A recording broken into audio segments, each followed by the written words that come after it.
Very busy hour, and now the breaking news involving the president meeting today at 3 p.m. to talk about looking at infiltration possibly in his campaign for president. I'm Harris. Here's Dana.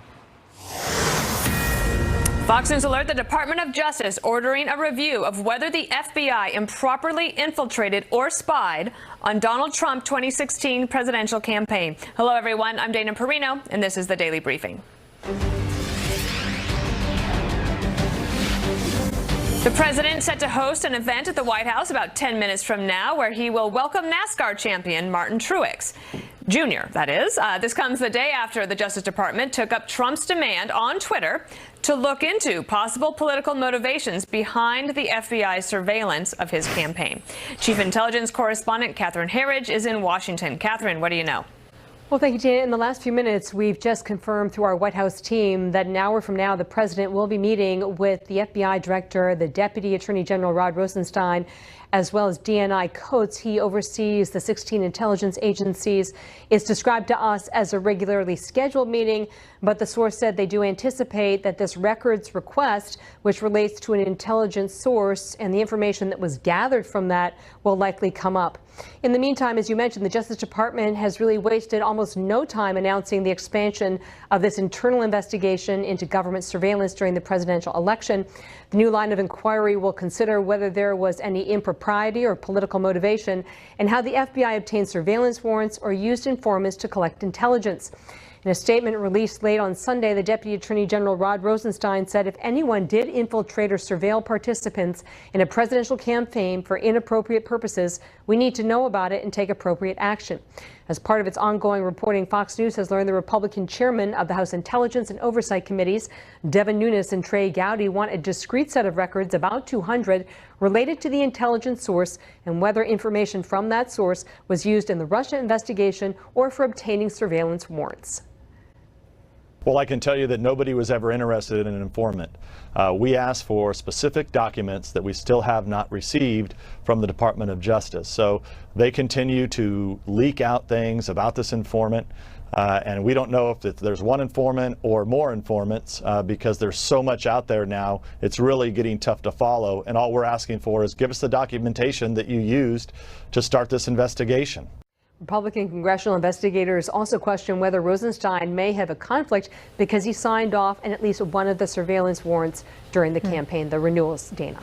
Chairman Nunes is certainly correct. It is hard to follow, and they just keep throwing more and more information out there. Catherine, sure. I understand there's strong reaction from Democrats. There is. Senior Senate Democrat Dianne Feinstein, who sits on the Intelligence and Judiciary Committees, writing in a tweet the president's statement indicating that he will order the Justice Department to investigate the FBI could not be more disturbing, and reiterates his deep contempt for the rule of law. Also, the senior Democrat on the powerful Senate Intelligence Committee said the spy claims have no foundation. I have no information that would indicate that the president's tweets or theory of the case is at all based in truth. Warner's statements, of course, have weight because as the ranking Democrat on the Intelligence Committee, he would have access to that type of information, Dana. All right, Catherine, thank you for that report. You're welcome. And for more on this, joining me now is former DOJ prosecutor James Trusty. He's a trusty lawyer, so we want to ask him all about this. Could you just take a listen, though, to another soundbite from that Nunes interview that happened this morning? Listen. Sure. There is not an honest person in this country who can believe that taxpayer dollars going to fund this ring and operate like this, like what's said in the New York Times, I think it would have quite a bit of detail on it. If any of that is true, this is a red line in this country. You can't do this to political campaigns. I mean, this was done. I mean, according to them, this was done in the spring. I mean, before the counterintelligence investigation was even open. If that's true, we need to know about it. All right, James Trusty, if you can help me understand, like, how should we be thinking about this for people that are not steeped in the law as you are and don't have the experience at the Justice Department, especially this difference between a criminal investigation and a counterintelligence investigation, if there was one at all? Well, it's definitely the real swamp right now trying to get through all this. But I'd say a couple of things. I mean, the first thing is adding the OIG, adding to the OIG investigation of the use of an informant is still pretty logical and still really within the scope of what they already have. In other words, they're looking at how the FBI started this investigation, what was it predicated upon, what type of information did they have, and very importantly, what processes were used. Was it approved through a typical process that would accompany either a counter-espionage or a criminal case, or was there some sort of handshake and wink that said we're going to treat this investigation differently? So the process is what we don't know anything about yet that we really need to learn about in terms of using an informant, vetting the informant, and following the process that's very well established for these types of cases. Tell me about the approval of such a thing. For example, I believe you used to sit on one of the committees where you have to look at the evidence and decide if this is something that is allowed to continue. Right. On the criminal side, there was a committee of high-level FBI and DOJ officials that would come together and review undercover proposals at the very early stages before anything's actually happened. There's a similar committee that's set up that deals with the use of informants in sensitive circumstances. So I think each of these would be kind of triggered by a case like this, where you're looking at a very sensitive circumstance, a potential public corruption case involving an ongoing campaign, but also maybe an undercover operation that runs smack into a political campaign. So with that in mind, I think that the counter-espionage side has a little different personnel involved, but should have the same concept in place, where a whole bunch of people, not just some agent working on his own or an agent and a supervisor, but a whole bunch of people at the headquarters level are looking at this information, trying to decide whether it's a legitimate investigation or a legitimate informant at the very early stages before anything is actually overt. Let me read to you Adam Schiff's tweet. He's the Democrat on the House Intel Committee, saying that Trump's claim of an embedded spy is nonsense. His demand DOJ investigate something they know to be untrue is an abuse of power and an effort to distract from his growing legal problems. Never mind that DOJ has warned that lives and alliances are at risk. He doesn't care. A couple things here I want to ask you about. One, DOJ saying that, and Fox News has not either, revealed the name of this person that they said was on the campaign, either as an informant or a spy. That's to be learned at a later date. But the protection of that person's name and identity, how important is that?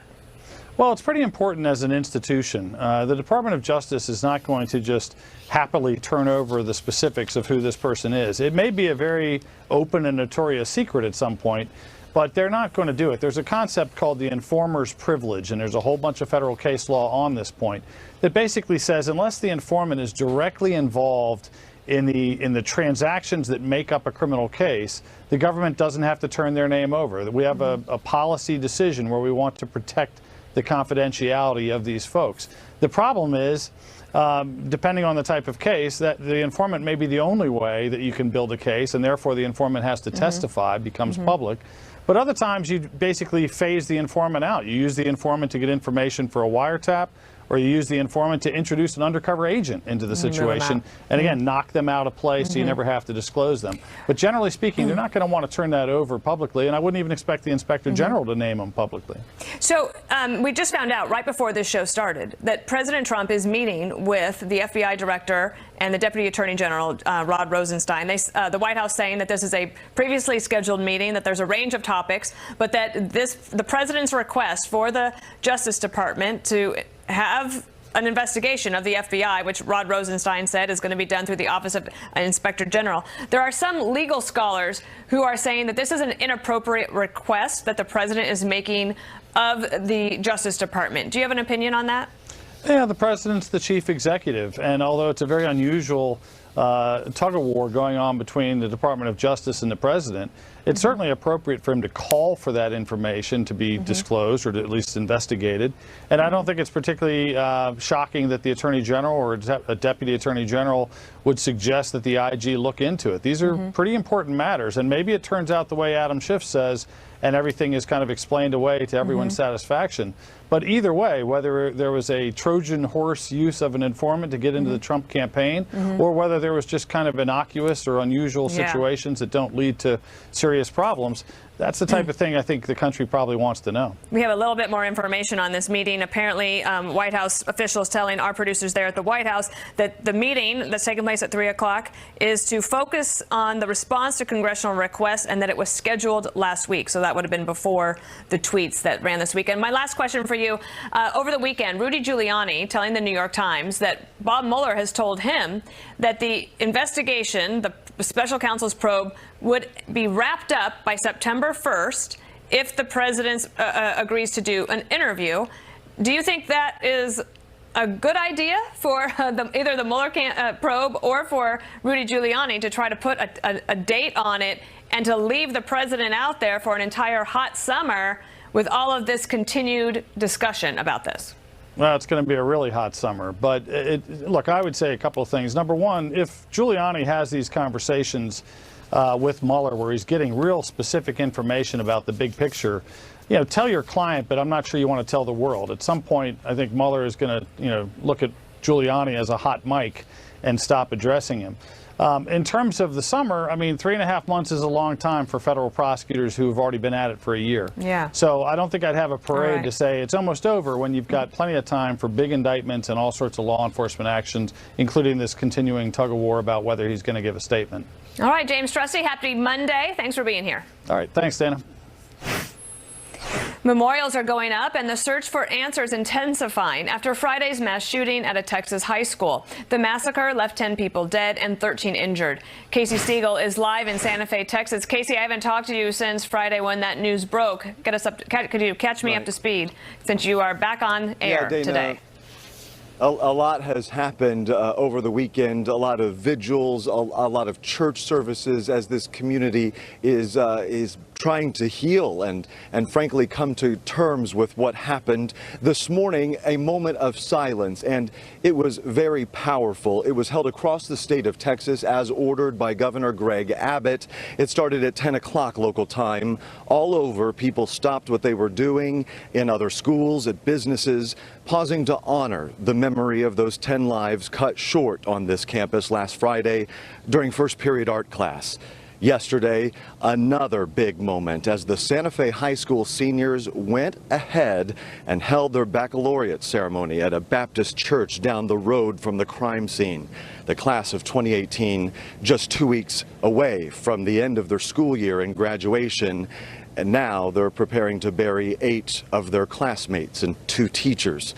Substitute teacher Cynthia Tisdale had been looking forward to retirement, says her family, and becoming a full-time grandmother. She never made it home. Sabika Sheikh was a foreign exchange student from Pakistan, 20 days shy of finishing up here in Texas and returning home to her family. And her memorial service was held yesterday, attended by Houston's mayor, her host family, and dozens of other friends she's made. And the 17-year-old, meantime, Dana, is still in jail, accused of all of this, remains behind bars with no bond. Court records show he has confessed to the shooting and that he, quote, spared people that he liked. Back to you. Casey, thank you for that. Now we are awaiting President Trump's remarks at the White House. He's set to welcome NASCAR Cup Series champion Martin Truex Jr. on the South Lawn, and we'll have that for you live. Plus, the House Freedom Caucus helping to defeat the Farm Bill, dealing a major blow to House Speaker Paul Ryan in a dispute over immigration. Can the Republicans regroup ahead of the midterms? Chris Starwalt is on deck, but first, here's Kellyanne Conway. I think much of this, Maria, is a function of Washington, that they still have not accommodated and assimilated themselves into a system run by a president who thinks you can do many different things at once. Immigration causing a major split within the GOP, leading to the defeat of the Farm Bill on Friday after the conservative House Freedom Caucus broke ranks and voted with the Democrats. The battle over border security and the Dreamers looming large as the Republicans look ahead to the midterms. Here's House Majority Whip Steve Scalise. This is a tactic issue. We all want the same thing. We all want to get to the same end result. So we're working with the Freedom Caucus, and we're not that far apart. We're working on the timing, and we're working with President Trump, because I think it's important that we're all on the same page on how to address DACA and fund the wall and secure the border. Joining me now is Chris Stirewalt, Fox News politics editor and editor of Halftime Report. Okay, so help walk people through this. How could the Farm Bill be derailed by immigration? Or another way to look at it is, how do 30 members of the Republican conference grab a hold of 206 members of the Republican conference and swing them around by their tail? And the answer with the Freedom Caucus is they stick together hard. And in this case, they weren't opposed to the Farm Bill. They voted against the Farm Bill, though, to punish Paul Ryan for not giving them what they wanted on legislation relating to young adults who were brought to the United States illegally as minors. So they said, if you won't give us what we want on that, we are going to take down this Farm Bill. Now, of course, for Ryan, this is a embarrassment because he wanted to use the food stamp program, SNAP, as his means to do some welfare reform in here, and this is something that was important to him. So by taking that down, they're not only impeding his policy ambitions, but also putting a mark on his ability to walk out as Speaker and say, hey, I had a successful run. In the middle of all of this, there's this discharge petition that is circulating on the House side. And it would basically force a debate and a vote on immigration that Speaker Paul Ryan doesn't want either. Is that going to happen? Well, look, as I said to you on the day I think that Paul Ryan stepped aside, it's pretty far-fetched to think that somebody is going to say that they're not going to stay on, but remain as Speaker of the House for months and months and months and months. And I predicted, not to say I told you so, but that pressure would grow over time on Ryan from different factions. Hey, you're a lame duck. You can't stay here. So he has now been identified as a lame duck, and the pressure is only going to intensify, not just from the Freedom Caucus, but from other members in the Republican conference who say, hey, look, we can't keep these guys in check. You're not a credible threat. Ryan's still raising money, but if he can't keep his conference in order, I don't think he gets to stay. Right, because they're holding hostage the opportunity to actually get some things done. And so I guess, we'll see what happens there. Let me ask you about this. This just came in earlier today. Don Blankenship, the gentleman who came in third place in the Republican primary just a couple of weeks ago, he wanted to run for the United States Senate. Third place is not going to get you there as a Republican candidate, but he said today that he's going to run, and he's going to run as an independent. Is that allowed under the rules in West Virginia? Well, he says he's going to run on the Constitution Party, which has a ballot place in West Virginia. And if the Constitution Party is down with Don Blankenship being their nominee, then that part's okay. But the state does have what's called a sore loser law, which is that if you have been defeated for one party in their primary process, you may not run on another party. Blankenship is going to challenge that, and there is some legal argument to say that a court somewhere might side with him and say that laws like this are unconstitutional. But for Blankenship, I assume this has a lot to do with how much TV advertising costs. If you're just running a TV ad, it's at a certain rate, but because of the way the federal government regulates elections, if you're running as a candidate, the rates are substantially lower. And this would allow Blankenship to pursue his goal, which is defeating Patrick Morrisey, the guy who beat him in a very ugly primary. He wants to beat him, and this would be a cheaper way to do it. Do you think that Senator Joe Manchin, the Democrat, the incumbent, is kind of excited that Blankenship might be able to run? Probably a little bit. Probably, if anybody is doing any research on the constitutionality of sore loser laws, it's got to be Mojo. He's hitting the books. All right. Chris Stirewalt, happy Monday. We could maybe call it I Told You So Mondays. That'd be fun. Oh, no, because then when I'm wrong, then I'd have to own up to it, and I don't want to do that. I have no problem saying it. All right, Chris Stirewalt, thank you. All right, any moment now, President Trump set to welcome NASCAR champion Martin Truex Jr. at the White House. We'll have that for you live. Plus, dramatic, just-released body cam video of police trying to get residents to evacuate their homes as one of the worst wildfires in California history bear down on them. That story next.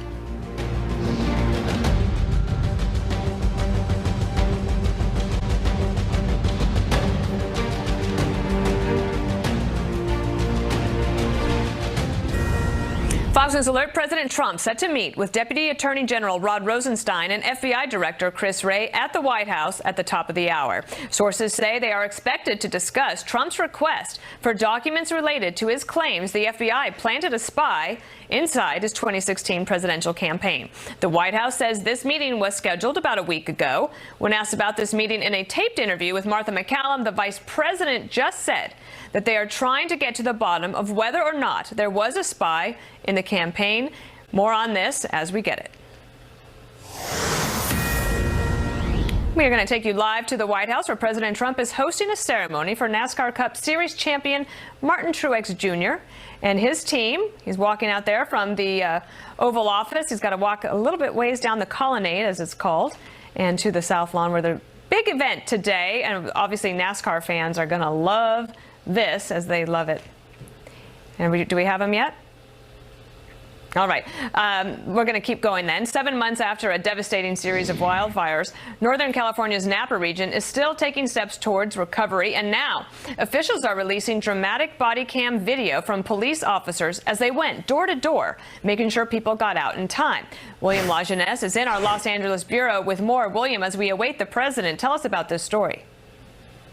It's an incredible inside look, really, much more powerful than any scripted police drama you're going to see on TV, partially because of what you're about to see, but what you're hearing, the fear, the adrenaline in the voices of the cops and those they're trying to save. Everybody get out now. This is the Santa Rosa Police Department. It's time to go. Dude. Oh, God, you guys. Sir, put your feet up, please. Help him out, please. It's like life and death right now, okay? What about all these houses, Van Gundy? Are they clear? All these are cleared. Okay, what about this one? That one's cleared, not these. Okay. So this fire moved 12 miles in 4 hours. When power went out, garage doors wouldn't open. Residents couldn't reach their cars to get out. Others waited too long. Some refused to leave. All reasons why some 44 died. It's not that police didn't try. Get in my car, ma'am. Get in my car. It's just so terrifying. Tell me it's just this neighborhood. No, it's not. It's the whole hills. Okay. All of Santa Rosa is completely on fire. I'm not you right now. Our house might burn down. You cannot go over there. Everything's on fire right now. Oh my God. You have to go southbound. You got to get out of here. Okay, go. I am. I'm out here. Thank that you. way, south. I am. God, people. Thank you. When the cops are running away, it's time to turn around. Good advice, right? Footage is public record. Police provided 24 hours to the San Jose Merc and the East Bay Times, which cut it all down, allowed us to use some clips. And hats off to them, Dana, for allowing us to use it. Absolutely, indeed. All right, William, thank you so much. And now we're going to go back to the president, where he's there for that NASCAR event. Thank you, Furniture Row. Thank you. Great job. Martin, I have to say your car looks truly amazing. In fact, I want to get in that thing and just drive it right away. Do you mind? Huh? But it is. It's beautiful. It's incredible. I want to thank Secretary Stephen Mnuchin. Thank you, Steve. Deputy HHS Secretary Eric Hargan, and the VA nominee Robert Wilkie, who's going to do an incredible job at the VA with our veterans. Thank you. Thank you, Robert, for joining us at today's event. I also want to recognize the many great members of Congress here today. We have a lot of them. But I see in front of us is Richard Burr, Senator Richard Burr. And Richard, hi, Richard. You know these people very well from North Carolina, I'll tell you that. Jim Risch, Jim. Hi, Jim, thank you. Great lawyer. Joni Ernst, from a very wonderful state. You know the state? Called Iowa. You know, when Iowa, you got a problem, right, Joni? Got a big problem. Also, Representatives Jim Banks, Andy Barr, Mike Burgess, Rodney Davis, Ron DeSantis. Where's Ron DeSantis? He's always helping me on television. He's so great. Thank you, Ron. Tom Garrett, Paul Gosser, Glenn Grothman, Richard Hudson. Richard, thank you. David Kosov, Doug LaMalfa, Patrick McHenry. Where's Patrick? Patrick McHenry. I always say he's got the greatest name in politics. The great Patrick McHenry. Thank you, Patrick. Mark Wayne, Mullen, Rob Pittenger, Bill Posey, David Roser, John Rutherford. Where's John? John Rutherford. Thank you, John. Claudia Tenney, Kevin Yoder, and Lee Zeldin. Thank you. Thank you, Lee. My good friend Brian France is here. He is doing a fantastic job. I've had him as my friend for a long time, Martin. You wouldn't believe that, right? Different sides, different states slightly, but we liked each other right from the beginning. Brian, where's Brian? Brian, thank you very much for being here. Congratulations, too, on everything that's happened.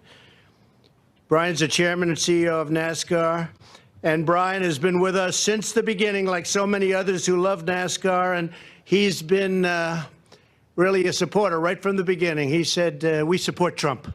And so I want to thank you very much, Brian. That was incredible. That meant a lot. Thank you. Martin, I want to congratulate you. Team President Joe Garone. Where's Joe? Joe Garone. Crew Chief Cole Pearn. Chief, pretty tough job, right? How do you change those tires so fast, Chief? Huh? Are you born with that talent, or can you learn it, or sort of both, right? If you don't have it, forget it, right? Great job. I watched that. It's pretty amazing. And all of the crew members who brought this team to NASCAR Championship, and what they did was truly incredible. It was an incredible season, just incredible. The entire NASCAR field spent 2017 chasing 78. I'll tell you, they chased them. I'd be watching. They're always chasing you. You won 8 races, including 4 wins in the NASCAR playoffs. Throughout the season, you earned 19 top 5 finishes and led more than 2,000 laps. Does it get lonely being in front? No. Not at all. Never, right? I had a feeling he might say that, folks. Thanks to incredible speed, lightning-fast pit stops, and exceptional driving, this team stood alone among NASCAR's many contenders. Despite the 78 team success, the 2017 season was not without challenge or heartache. Team owner Barney Visser, who could not be here today, had health issues that kept him away from the track during the last weeks of the season. And Barney is a fantastic guy. And sadly, crew member Jim Wildman Watson passed away just before the critical race at Kansas Speedway. With your hearts broken over the loss of a teammate, Martin, you and the guys rallied and won the race. They won it for Jim, and today Jim is up there, right up there, and he's looking down at you, and he's very proud, very proud. So that's incredible, incredible story. I also want to take a moment to recognize the amazing Sherry Pollux. She is the love of Martin's life. Sherry, beautiful. Thank you. As many of you know, Sherry has bravely battled ovarian cancer. She is an incredible woman.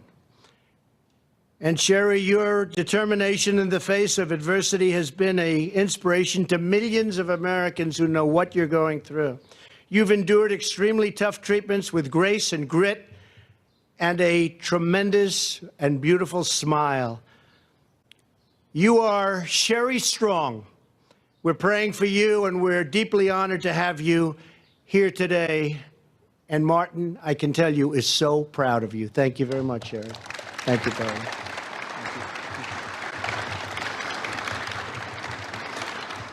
This incredible NASCAR team bonded through tragedy, drew closer together, and willed themselves onto the title.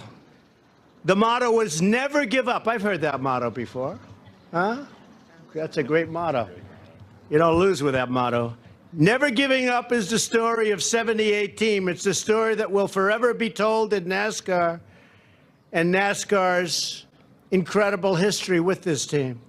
As many of you know, NASCAR grew from the back roads of America's South and the bright shores of Daytona Beach, incredible place, to become one of the world's premier and most beloved sports. I love it. People love that sport. Built by names like Allison, Earnhardt, Petty, Pearson, Waltrip, this lively sport reflects our national spirit and our can-do attitude. At every NASCAR race, you will see thousands of patriotic Americans from the grandstands to the pit stalls proudly waving our flag and roaring with joy at the words, "Start your engines." And I will tell you one thing I know about NASCAR. They do indeed, Brian, stand for the playing of the national anthem, right? They do indeed. Somebody said, maybe you shouldn't say that. That'll be controversial. I said, that's okay. NASCAR's not going to mind it at all, right, fellas? They don't mind it at all. Fast cars, burnt rubber, and great NASCAR champions thrill the American heart and excite the American soul. It's true. A lot of courage. And so it is truly fitting that we celebrate NASCAR's 2017 champions here today at the White House. It's called the People's House. Congratulations again to these great, great champions and to all of NASCAR on yet another incredible season. And with that, I'm pleased to welcome to the podium the 2017 NASCAR champion, driver of the number 78, Martin Truex Jr. Congratulations, Martin. That's really great. Congratulations.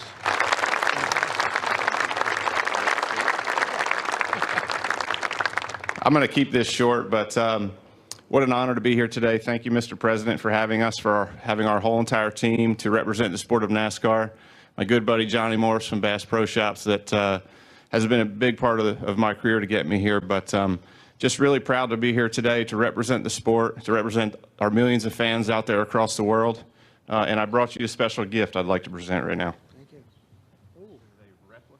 Whoa. So this is a replica of the exact helmet I wore, which is a very special helmet to me, with a special paint job, with some special moments from our team, Sherry and I together, and some of the great accomplishments we had together. That's beautiful. Thank you. Thank you very much. Let's get a picture.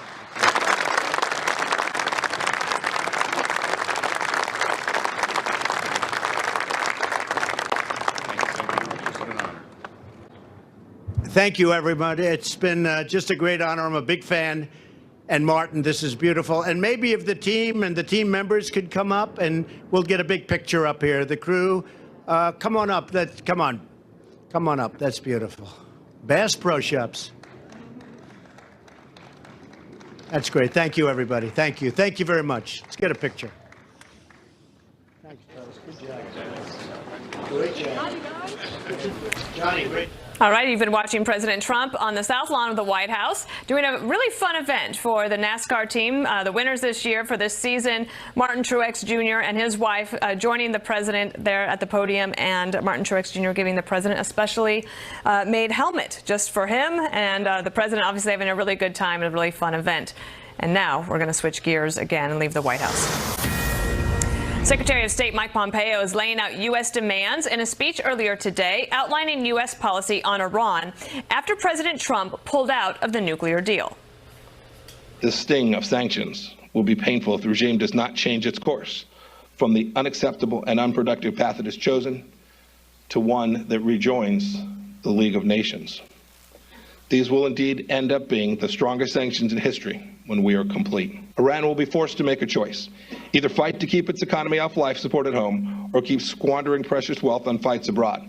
It will not have the resources to do both. James Carafano is a senior fellow at the Heritage Foundation and a foreign policy analyst, and a good guy to follow on Twitter. If you don't, I encourage you to do so. Sir, let me ask you something. I don't think Iran was anticipating this strong of a speech, because Secretary Pompeo laid out 12 steps that he said that they would need to meet in order to be able to continue on this path of economic regrowth in their country. Do you anticipate that Iran will do any of those? Heck no. Look, this is Pompeo's version of let's make an Iran deal. I mean, this is literally a diplomatic body slam, and this is different than the North Korea strategy. The North Korea strategy is maximum pressure. It's like taking a big vaccine so that guy can't hurt you. This is a counterpunch strategy where we're actually going in and knocking out pins under what makes Iran a regional power. This is pretty powerful stuff. One of the things that Secretary Pompeo said is that sanctions are coming back, and they're coming back with full force, and there will be more of them. This is not in line with what our European allies are thinking, which is totally fine. But can these sanctions really work to maximum effect if the Europeans don't join us? Yes. Matter of fact, I think that's yesterday's story. The European blah, blah, we're not going on with the sanctions. I think we're already past that. We're already seeing European companies pull out, there's going to be no business left for Europeans to defend. So I think that part's dead. But to me, what's a big deal in the speech, it's not just the sanctions, it's all the other stuff where they're really going after the Iranians. Let me ask you about what the Secretary Pompeo said at the end, which was quite different from the Obama administration's push on this. And that is, he said, you know, we would like to make a deal, but we're not just looking for a deal. We are looking for a treaty. Do you think that's possible? Well, that's a very high bar, but I think that's very important. That is new policy. That's literally news. But what's more important is I think says volumes about North Korea, because if we demand a treaty from the Iranians, then how could we do anything less but demand a treaty from the North Koreans? Would you support going for a treaty with the North Koreans as well? Well, I think now the administration has to. I mean, it's just set a very high bar that if look. This president has offered everybody he's competed with, the Russians, the Chinese, everybody at off-ramp. He says, look, if you get out of my business, we can do a deal, but we have to do a real deal. And there's nothing more real than a treaty. All right, James Carafano, I'm glad to have you on the show. Thank you for being here. Good talking to you. Candidates looking to capture the attention of voters in the midterms are turning to a familiar issue, health care. Could Obamacare actually be the key to victory for Democrats in November? I'm Rick Leventhal in for Shepard Smith. We're live at the White House, where President Trump is expected to meet at 3 p.m. with FBI Director Christopher Wray and Deputy Attorney General Rod Rosenstein, after the president demanded that the Justice Department find out whether the FBI spied on the Trump campaign for political reasons. I'll talk to one journalist about why he says the president is entering treacherous territory. That's coming up when I fill in on Shepard Smith reporting. Democrats starting to embrace health care while out on the campaign trail for the midterms. This as many Republican candidates have shied away from attacking Obamacare after the GOP-controlled Congress failed to repeal the program. Joining me now, Adrienne Elrod, former director of strategic communications and for Hillary Clinton, I should say, and Leon Wolf, he's the managing editor at The Blaze. So I've been looking at this issue for a while because I have felt that Republicans are sort of leaving some room for them to be attacked because healthcare is such an important issue. Then this poll just out from the Kaiser poll, so maybe I'm wrong here, the percent of registered voters who say healthcare is a top campaign issue, Democrats say 30%, Republicans 15%, and Independents 19%. So, Adrienne, let me start with you. Do you think that this is an issue that Democrats can count on as they head into this midterm? I certainly do, Dana, and all you have to do is look at the governor's races in Virginia and New Jersey to see that this will be a huge issue going into the midterms. This is the #1 issue that voters cited, Democratic voters cited, coming out of exit polls: health care, protecting health care, keeping the mandate, fixing Obamacare but not repealing it. So I think all we have to do is look at the precedent that has been set in 2017 as we go into the 2018 midterms.